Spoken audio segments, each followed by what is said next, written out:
சொல்லை கேட்டதாலே வளரி நீரே வீழ்ந்தது வா. சாத்தான் காட்டுவான் பேராசை, கண்ணியடத்திலே பல உண்டு. கேட்டு நீயும் சிக்காதே, ஏமாத்து அதிலே வருந்தாதே.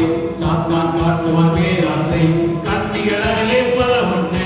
கேட்டு நீயும் சிக்காதே, ஏமாத்து அதிலே வருந்தாதே. அம்மா அப்பா சொல் கேட்டு, முதியோர் சொல்லுக்கு கீழ்ப்பட்டு, திருவரை காட்டும் வழியிலே இயேசுவை அறிந்து வளர்ந்திடணும். அம்மா அப்பா சொல் கேட்டு, முதியோர் சொல்லுக்கு கீழ்ப்பட்டு, திருமறை காட்டும் வழியிலே இயேசுவை அறிந்து வளர்ந்திடணும். அம்மா அப்பா சொல் கேட்டு, திருவரை சொல்லுக்கு கீழ்ப்பட்டு, திருமறை காட்டும் வழியிலே